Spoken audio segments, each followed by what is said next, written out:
अच्छा भैया, हम लोकगीत बिरहा गायक doctor Umesh Yaduvanshi, gram post पुनापार, जनपद मऊ से आज मां जानकी स्टूडियो सूरजपुर की पावन सरजमी से आप सभी श्रोता सज्जनों के बीच में एक ऐसी बिरहा लेकर के आ रहा हूं, एक ऐसी बिरहा भेज रहा हूं। हमारे मऊ की धरती अनेक मनीषियों की धरती रही है। राजा नहुस की धरती, यहीं पर राजा नहुस ने शासन किया था। यही मऊ जिले में अनेक ऐसे समाज सेवी पैदा हुए जिनके कर्मों को आज हमारी पीढ़ियां याद करती हैं। ऐसी ही एक दास्तान, एक ऐसी ही जीवनी, एक ऐसे ही व्यक्ति की विषय में चर्चा करने चल रहे हैं जिन्होंने अपने सामाजिक कार्यों से पूरे मधुबन विधानसभा को तो प्रकाशित ही किया है, लेकिन उनके कर्म मऊ जिले के साथ साथ पूरे उत्तर प्रदेश में राजनीति के क्षेत्र में एक अलग मुकाम पर पहुंचाया है। एक ऐसे शख्सियत की जीवनी पर प्रकाश डालने चल रहे हैं। आइए मास्टर साहब गाने की शुरुआत करते हैं।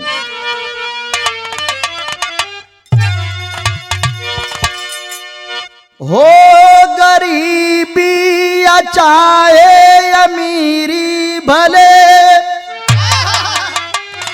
परिवर्तन तो जीवन का दस्तूर है। होनी होती सदा, कभी रुकती नहीं, वही होगा खुदा को जो मंजूर है। गरीब हो कोई कितना भले इस धरा पर, हिम्मत हौसला कभी छोड़े नहीं। सफलता कदम चूमती है सदा, लाख विपदा में साहस को छोड़े नहीं।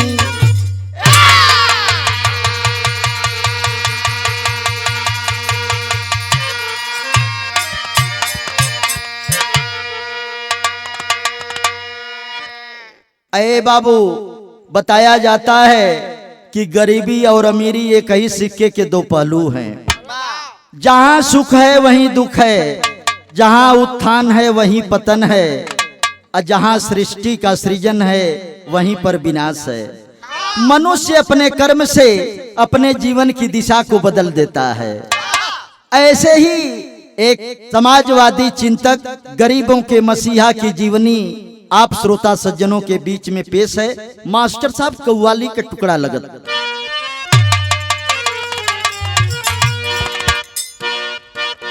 वाह!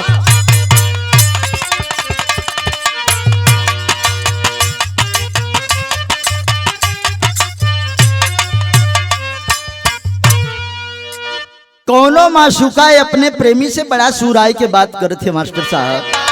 कैसे? अरे मेरे महबूब, मेरे महबूब, मेरे महबूब मेरे साथ बड़ा चाल किया।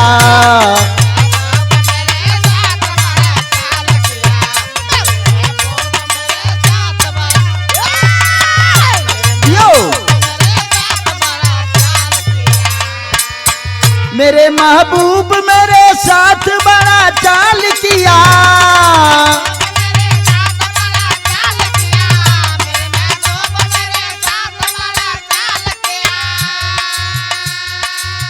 अरे मेरे महबूब मेरे साथ बड़ा चाल किया, चाल किया, चाल किया। प्यार मांगा था, प्यार मांगा था, झोली में गम को डाल दिया।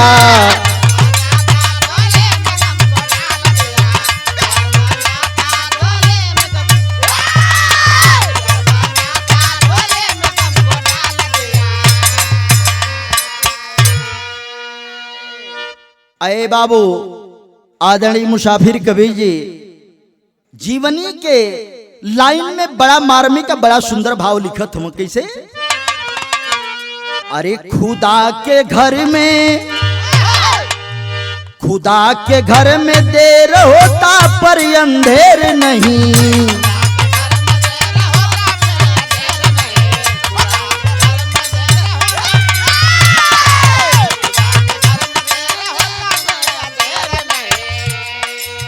खुदा के घर में देर होता पर अंधेर नहीं।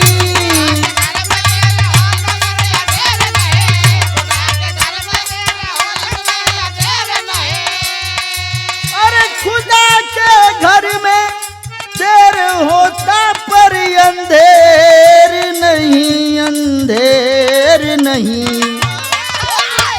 वक्त की मार से, वक्त की मार से झुकता कभी दिलेर नहीं। यो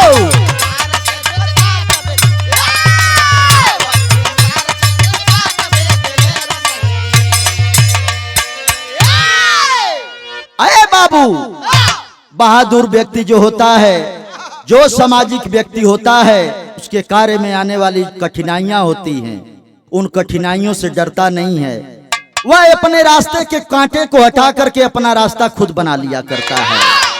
एक ऐसे मधुबन विधानसभा के एक ऐसे समाज सेवी की चर्चा करने चल रहे हैं। नजम में कहानी की शुरुआत होती मास्टर साहब।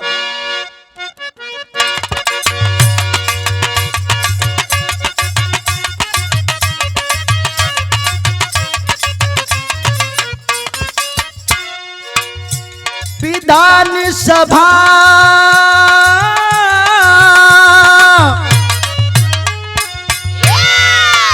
विधान सभा मधुबन मऊ जिला के अंदर है।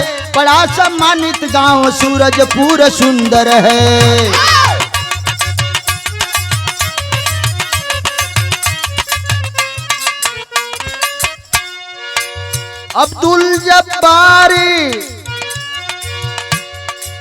अब्दुल जब्बार इदरीसी का आशियाना है, जहां परिवार का चलता जीवन तराना है।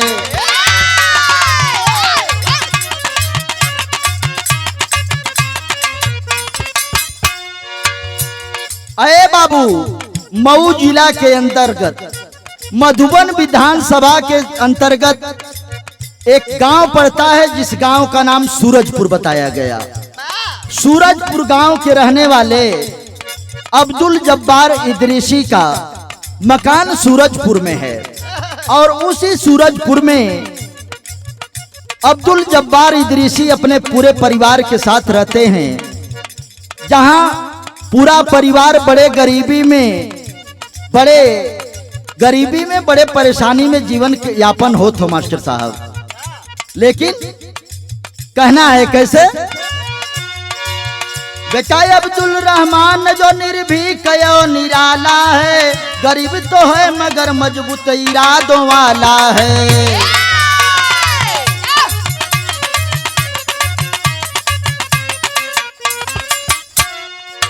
समाज सेवी जवान जानता इलाका है, समाज सेवी जवान जानता इलाका है। उठाकर आंख गरीबों की तरफ झांका है।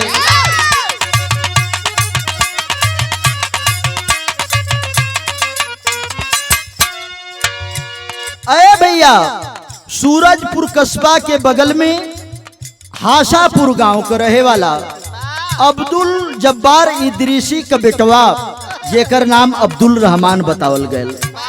अब्दुल रहमान बचपन से बड़ा होनहार बतावल है लोग, क्षेत्र का लोग बड़े होनहार थे।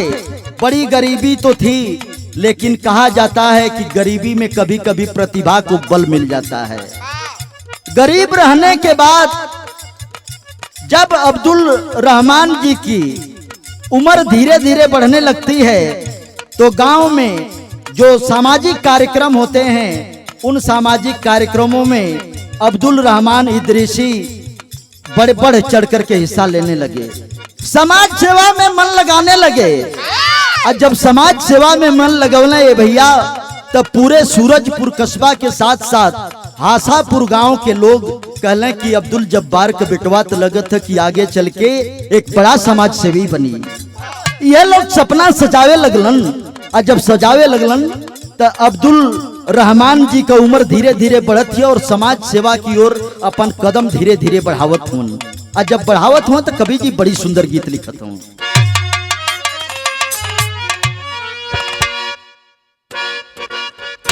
वाह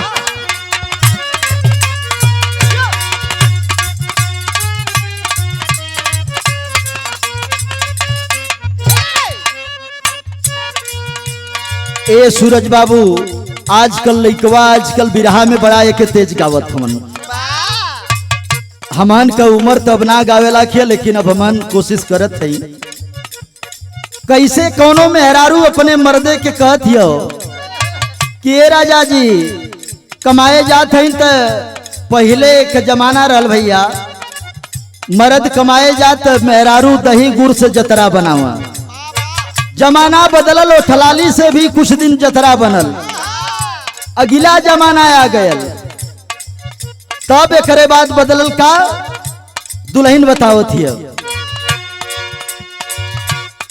अरे एगो चुमा ले जा गाल में एगो चुमा ले जा गाल में संग दिलो ले जा रुमाल में।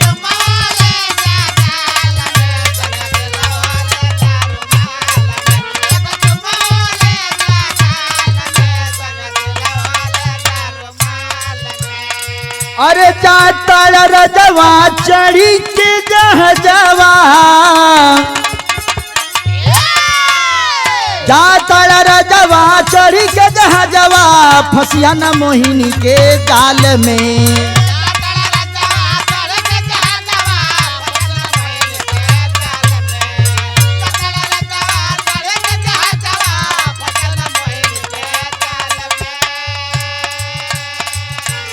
जाता रजवा चढ़ी के जहजवा फसिया न मोहिनी के जाल में। एगो चुमा ले जा गाल में संग दिलो ले जा रुमाल।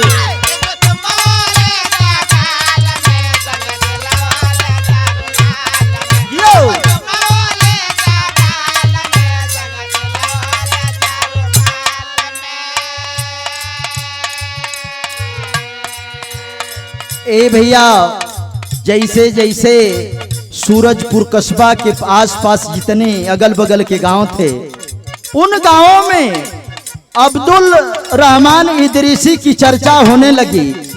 लोग चर्चा करने लगे बताने लगे कि ये अब्दुल रहमान आगे चल करके इस गांव के साथ साथ इस विधानसभा का नाम रोशन करेंगे। ए भैया केहू के सुख पड़े केहू के दुख पड़े अब्दुल रहमान इदरीसी बढ़ चढ़ के हिस्सा लें। उनके व्यवहार के देख के लोग बड़ी सराहना करन। लेकिन कवि जी हमारे कितना सुंदर भाव लिखत हूँ अब्दुल रहमान इदरीसी जी के लिए। अरे उनकर निराला ढंगवा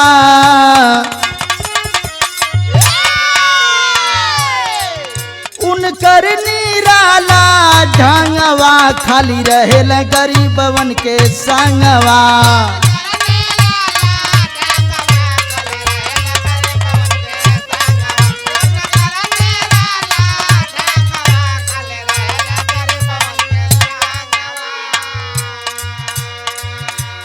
परोपकार सेवा भाव जे करही अरवा मनवा में भरल तरंगवा।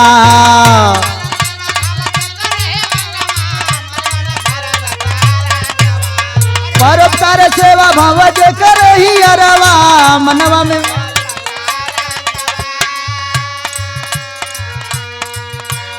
परोपकार सेवा भाव जे करही अरवा मनवा में भरल तरंगवा। उनके निराला ढंगवा खाली रहेल गरीबवन के संगवा।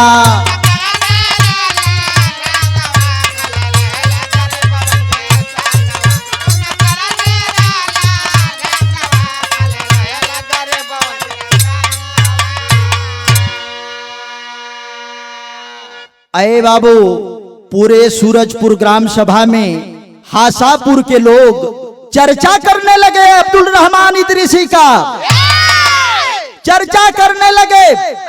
उनकी आवाज बन गए गरीबों के मसीहा के रूप में, उनकी आवाज इस सूरजपुर कस्बे में गूंजने लगी। काहे कि कोई गरीब मजलूम उनके दरवाजे पर पहुंच जाता था सहायता मांगने के लिए या सेवा भाव मांगने के लिए चला जाता था, तो अब्दुल रहमान न दिन देखते थे न रात देखते थे, उन गरीबों के साथ कदम से कदम मिलाने का काम किया करते थे। ए बाबू, गरीब जितने गरीब लोग थे उनको मसीहा के रूप में याद करने लगे और अब्दुल रहमान धीरे धीरे समाज सेवा की ओर कदम बढ़ाने लगते हैं। कवि जी लिखते हैं कैसे मास्टर साहब, निर्बल सहाय जेवन आइल नजर में,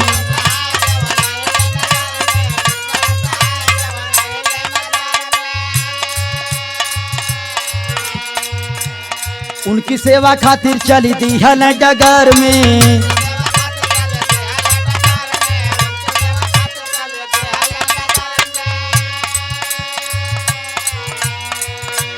करे में भलाई कब पीछे नहीं मुड़ल है, करे में भलाई कब पीछे नहीं मुड़ल है, भले ही करे के होई जंगवा।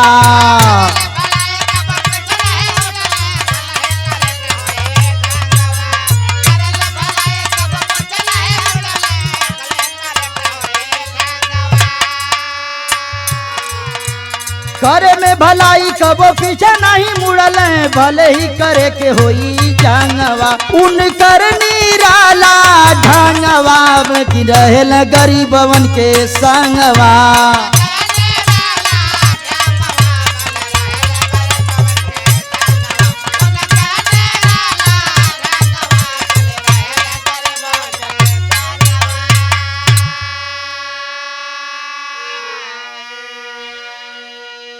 अये भैया, धीरे धीरे अब्दुल रहमान नाम की चर्चा इस सूरजपुर कस्बे से निकल करके पूरे मधुबन विधानसभा में एक समाज सेवी के रूप में फैलने लगी।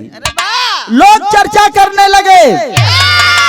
अये भैया, जब चर्चा अब्दुल रहमान के गुजे लगल, समाजवादी पार्टी की ओर कदम बढ़ाए देलन।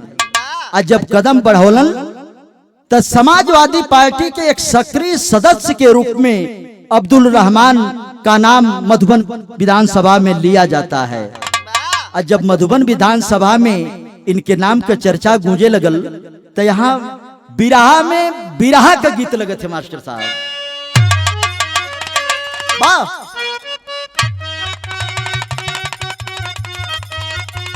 आए हाय हाय हाय हाय, क्या बात है।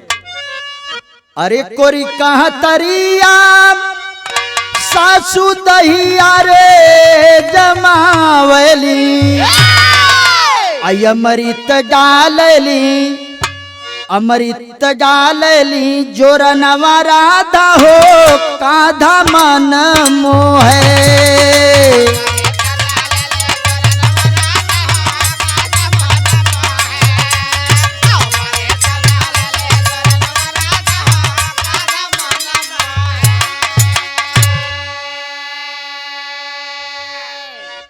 अरे समाज के सेवा में जेकर बीतले उमरिया, समाज के सेवा में जेकर बीतले उमरिया, समाजवादी हूँ सिपहिया भैया हो जान दिलवा जवान।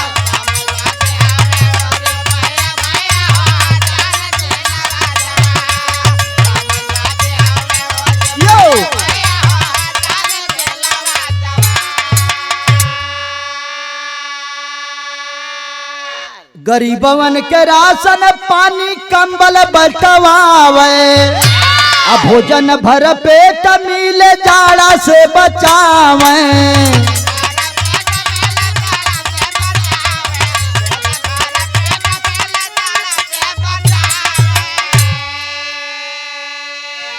मुफ्त में दिलावे उ दवैया भैया हो, अरे मुफ्त में दिलावे ऊ दवैया भैया हो जान जिलवा जवान।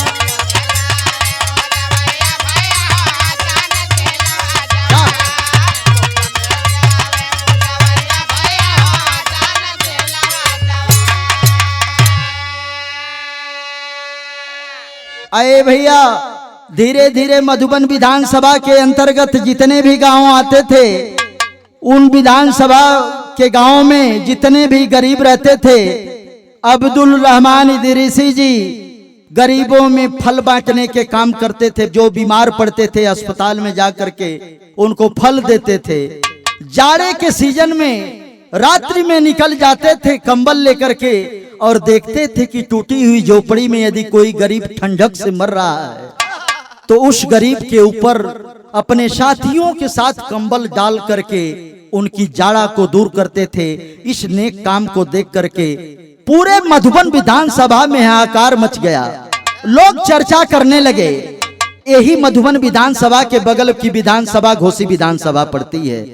घोसी विधानसभा में इनका नाम भी धीरे धीरे जाने लगा और धीरे धीरे इनके समाज सेवा के कार्यों को देखते हुए खबर जब जिला तक पहुंचती है तो समाजवादी पार्टी के जितने भी प्रतिनिधि होते हैं इनसे संपर्क करते हैं, कहते हैं कि वाह रे अब्दुल रहमान, जो बड़े बड़े लोग नहीं कर पाए, आप जो है गरीबी में रह करके गरीबों की इतनी बड़ी मदद करते हैं, आप धन्य हैं। और आप जैसे समाज सेवियों की इस समाजवादी पार्टी में एक जगह बनती है। आप समाजवादी पार्टी का झंडा बुलंद करिए। बिरहा में तेरी का भाव लगत है अब्दुल रहमान के विषय में कवि जी लिखत कैसे हो मास्टर साहब?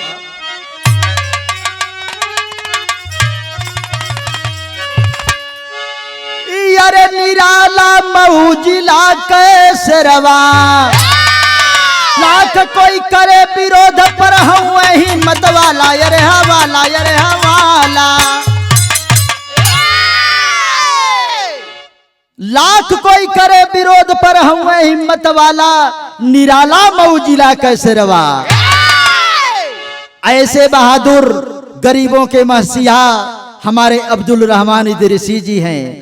ए भैया, अब्दुल रहमान इदरीसी जी की चर्चा पिपरीडी, बनदेवी, मऊ जिला में और घोसी तहसील में होने लगती है और तीनों विधानसभाओं में अब्दुल रहमान इदरीसी का नाम बड़े सम्मान के साथ लिया जाने लगा। और उनकी चर्चा सुन करके मऊ जिले के जिलाध्यक्ष आदरणीय श्री दूधनाथ यादव जी इनको सम्मानित करते हैं, इनकी प्रशंसा करते हैं और कहते हैं कि अब्दुल रहमान जी, आप जैसे जुझारू नेतृत्व की जरूरत समाजवादी पार्टी को है। आदरणीय अल्ताफ अंसारी जी जो सदस्य हैं राष्ट्रीय कार्य समिति समाजवादी पार्टी के और मऊ सदर विधानसभा के पूर्व प्रत्याशी भी रहे हैं, ए अब्दुल रहमान इदरीसी जी के साथ कदम से कदम मिलाकर के गरीबों की सेवा में अपनी महत्वपूर्ण भूमिका निभा रहे हैं।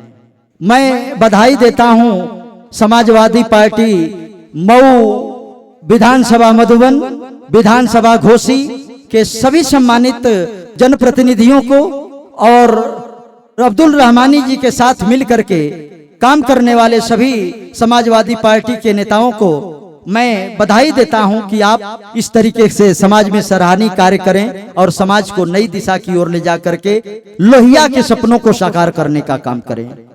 ए बाबू, राजनीति के क्षेत्र में धीरे धीरे जैसे जैसे कदम बढ़त हो, अब्दुल रहमान इदरीसी के विरोधीन का भी संख्या धीरे धीरे बढ़े लगल है।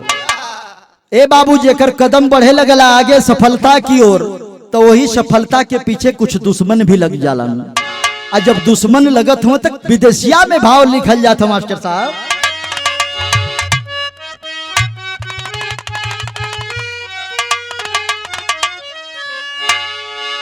विरोधियन कया साली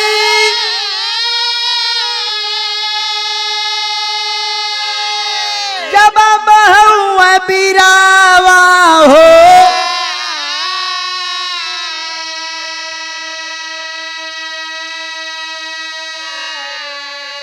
अरे झुके नहीं उनके आगे नाहर नगीनावा।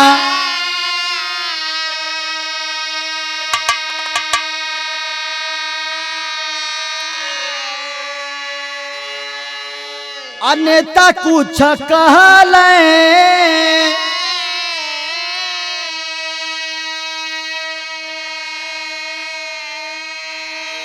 कि रास्ता बदल के चला।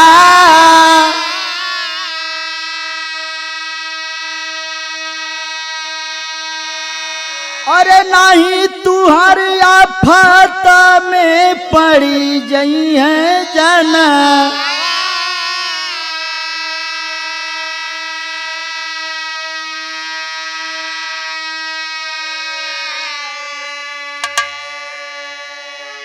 अरे बाबू अब्दुल रहमान इदरीसी जी को विरोधी नेता उनको पीछे करने की फिराक में लग गए। लोग कहने लगे कि अब्दुल रहमान तुम अपना रास्ता बदल दो, लेकिन गरीबों का मसीहा सीना तान करके खड़ा हो गया। कहते कैसे हैं अब्दुल रहमान इदरीसी जी? कहल कि सिंहाया पनी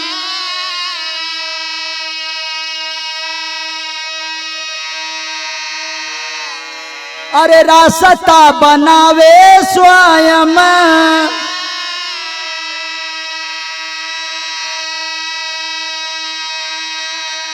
अरे ऐसन धमकी से नहीं कांपे हमार तना।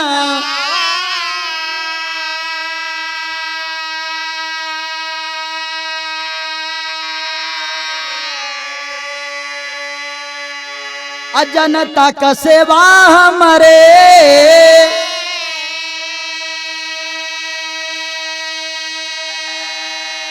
अरे जीवन का लक्ष्य बाटे।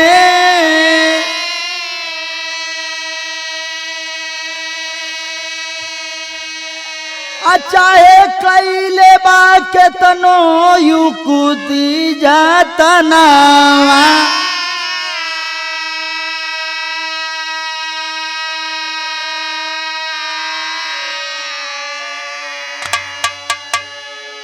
अरे बाबू अब्दुल रहमान जी को विरोधी नेताओं ने चेतावनी देना शुरू कर दिया कि आए अब्दुल रहमान तुम राजनीति के क्षेत्र से अपना पैर हटा लो।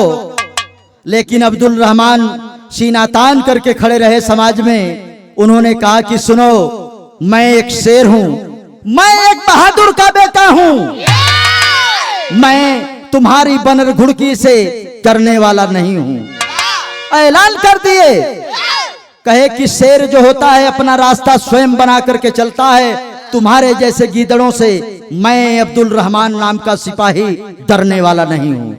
अरे भैया अब्दुल रहमान के इस उत्साह को देख करके मधुबन विधानसभा के समाजवादी लोहिया वाहिनी के मधुबन के लाल आदरणीय मयंक पांडे जी कहते हैं, उत्साह भरते हैं अब्दुल रहमान जी को।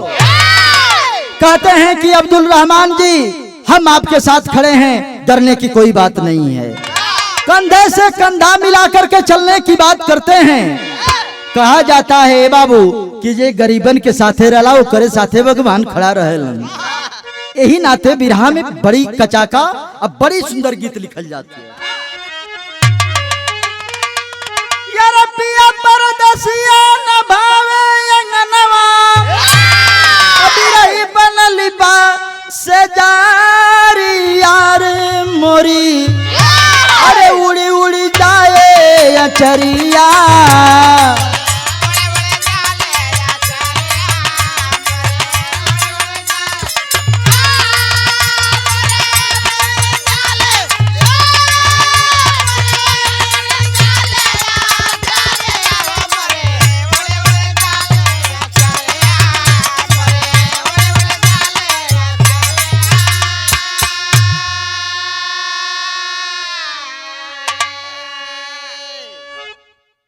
अरे बाबू धीरे धीरे अब्दुल रहमान इदरीसी जी कदम बढ़ाने लगे।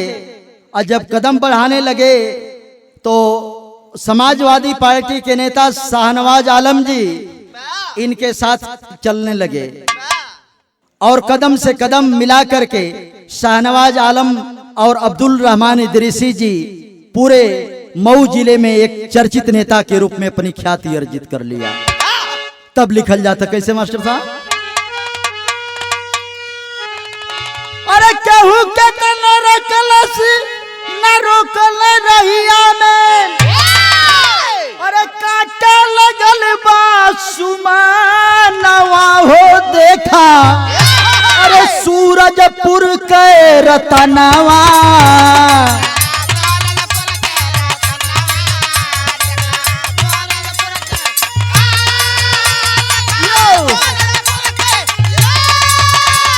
भैया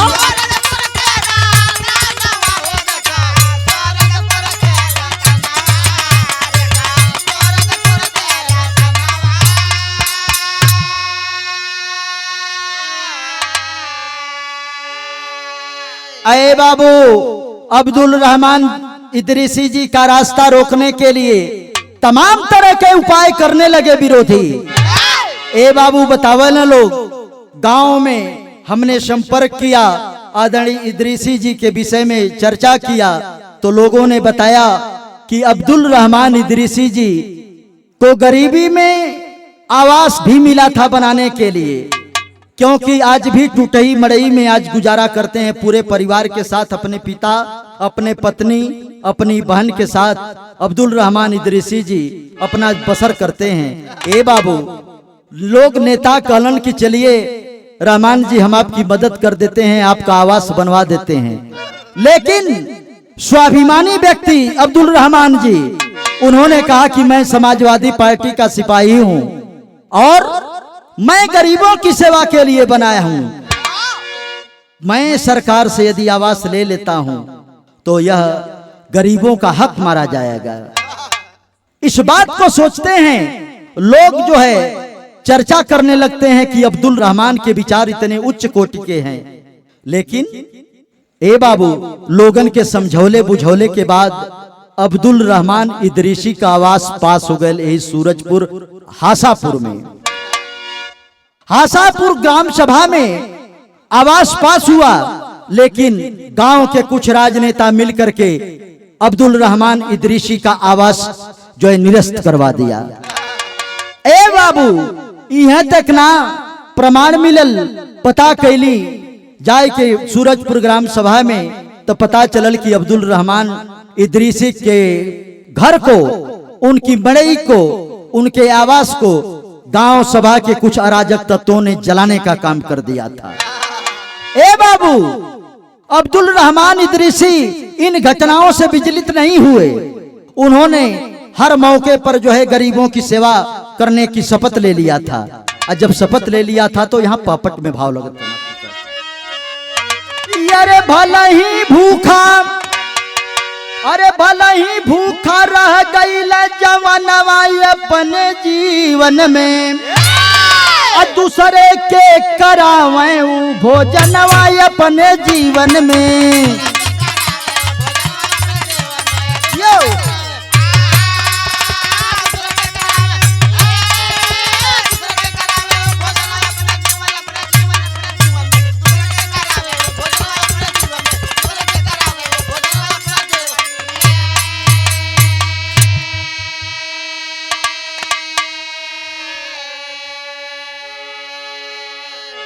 किसी वजह से गईल एगो अखिया के रोशनिया हो, कदम न पीछे खिंचल रहल भले ही परेशनिया हो।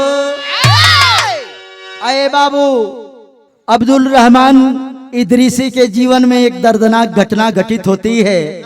एक घटना में अब्दुल रहमान इदरीसी की आंख की रोशनी चली जाती है और सुंदर से दिखने वाले संसार में आधी अधूरी रोशनी उनके जीवन में चलने लगी। लेकिन इस घटना से भी, ईश्वरीय विपदा से भी अब्दुल रहमान इदरीसी का कदम समाज सेवा से कभी पीछे नहीं हटा। तब यारे हिम्मत नहीं छोड़ला, सुना बयानवा अपने जीवन में, धन्य मसीहा भारत कर रतनवा अपने जीवन में।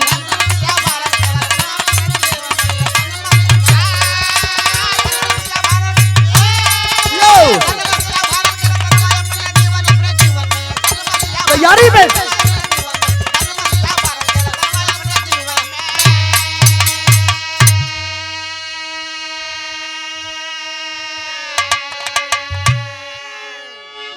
अये बाबू रहमान अब्दुल रहमान इदरीसी जी गरीबों की मदद करने के लिए गरीबों के एक महानायक के रूप में पूरे मऊ जिले में जो है अपनी पहचान बना लिए थे।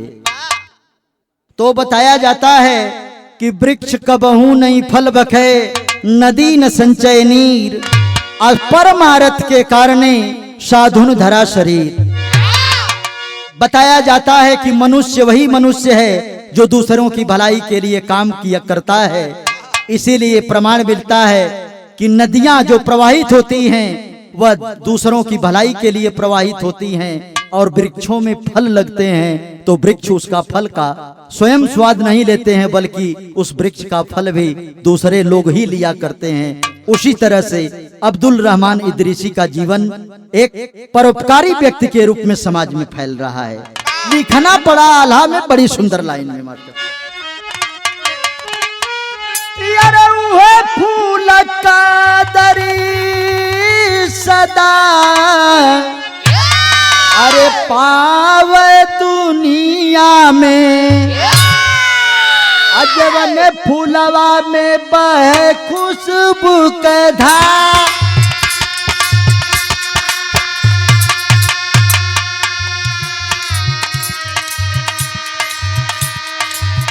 ओही का जीवन धन्य होला धरती पर,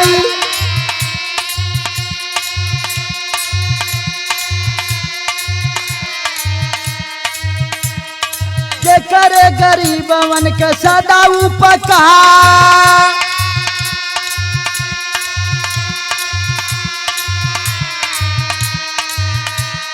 नदिया का धार होला दूसरे के खातिर,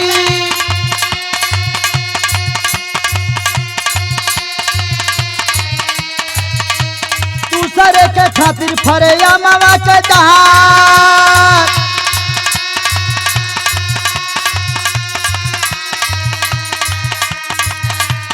अपने गरीबिया में जीवन बितावे,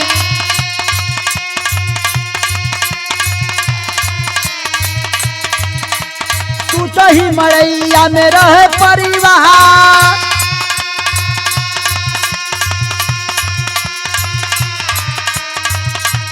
अपने आवाज खातिर अर्जी लगवले,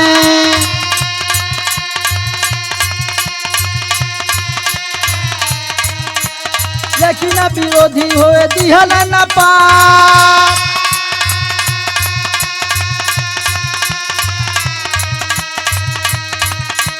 माई बाबू बहिन पत्नी संग करे गुजरावा,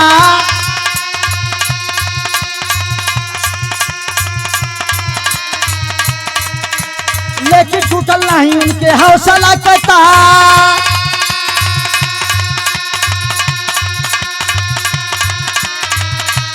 अरे जनता के सेवा के दिल में सपनवा, आज भी समाज से भी हुए कर्णधार। बोला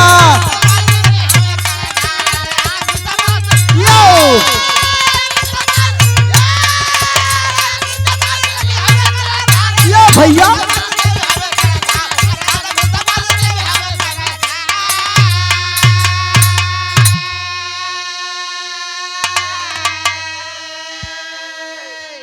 अरे बाबू, आज भी इतनी बुलंदियों को पाने के बाद, इतनी समाज में पकड़ के बाद, आज भी अब्दुल रहमान इदरीसी का परिवार टूटी हुई झोपड़ी में जीवन का बसर कर रहा है। ऐसे समाज सेवी को, ऐसे समाज के मसीहा को, ऐसे समाज के गरीबी के नायक को मैं डॉक्टर उमेश यदुवंशी हार्दिक बधाई देता हूं और ईश्वर से कामना करता हूं अब्दुल रहमान के जीवन में ए प्रभु जिस तरह के भी कठिनाई हो उस कठिनाई को दूर कर दें, क्योंकि गरीबों के जीवन में जो रोशनी फैलाता है उसके जीवन में ईश्वर रोशनी एक दिन जरूर फैलाते हैं, ऐसा लोग बताते हैं। मैं कामना करूंगा कि राजनीति के क्षेत्र में अब्दुल रहमान इदरीसी जी का नाम पूरे मऊ जिले में अग्रिम पंक्ति में लिया जाए। आया भैया, मऊ जिले में के साथ साथ मधुबन, घोसी, पिपरी जी, बनदेवी के लोग इनके समाज सेवा के कार्यों की सराहना करते हैं।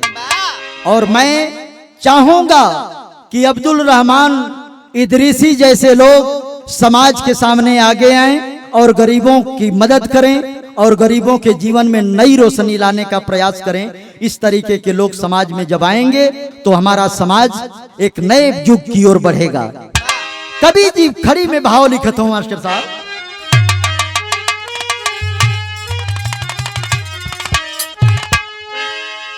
लोगों के बीच हौसले को देख करके अब्दुल रहमान इदरीसी जी ऐलान करते हैं, कैसे मास्टर साहब? अरे भला ही टूट जाइब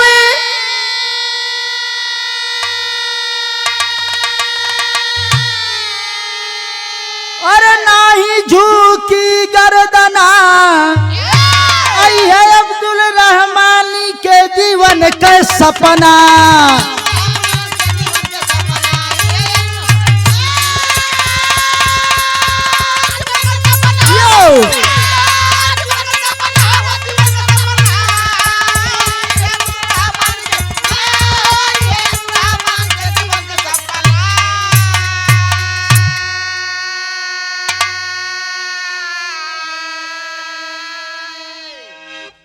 अरे भला ही ना खाइब उपवास रही जाइब, अरे समाज सेवी बन के अपन जिंदगी बिताइब।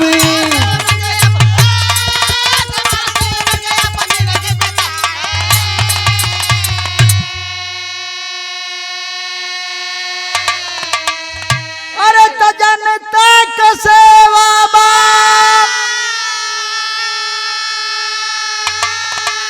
प्रभु का बंदना, आई है अब्दुल रहमानी के जीवन का सपना।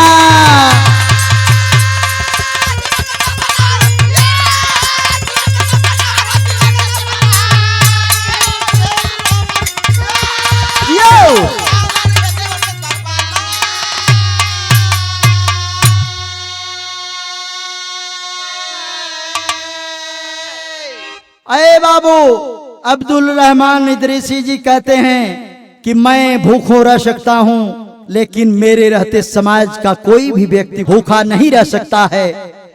उस गरीब को मैं भोजन दिलाने के लिए जो भी कर्म करने पड़ेंगे, जो भी काम करना पड़ेगा, मैं दिन रात एक साथ मिलकर के काम करूंगा। अगली लाइन में लिखल जाता मास्टर साहब, अरे मरले के बाद कायम हो जाई कीर्तिया, अरे दामन में अपना सुता ले धरतिया।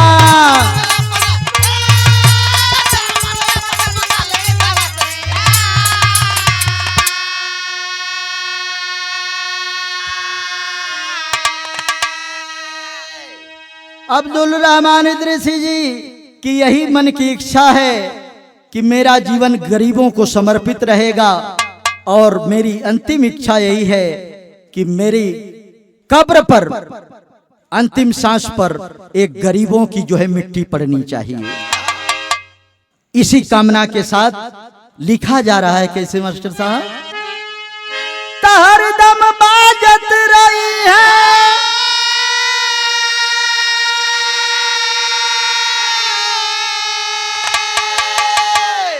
करम के बजना, आई है अब्दुल रहमानी के जीवन के सपना।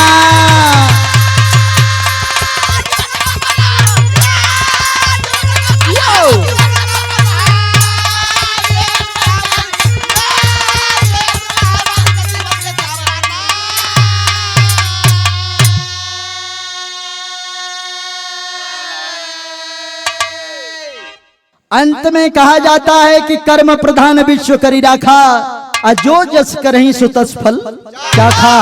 इसी भाव के साथ मैं सत सत प्रणाम करता हूं अब्दुल रहमानी जी को और इस पूरी टीम के साथ, अपनी बिरहा टीम के साथ मैं धन्यवाद ज्ञापित करता हूं कि आप समाज में, समाज के लोगों के साथ मिल करके उनके उत्थान के लिए काम करें। इन्हीं मंगल कामनाओं के साथ कवि कुल घराने की ओर लेखनी संकेत करती है। गुरु गणेश गुरु रामलाल जी धन्य देश की माटी,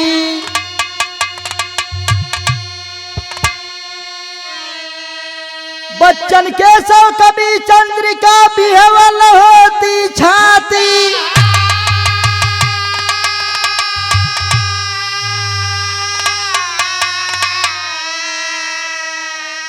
अरे निराला मऊ जिला का शेरवा, उमेश मुसाफिर कवि का रक्षक मुरली वाला, निराला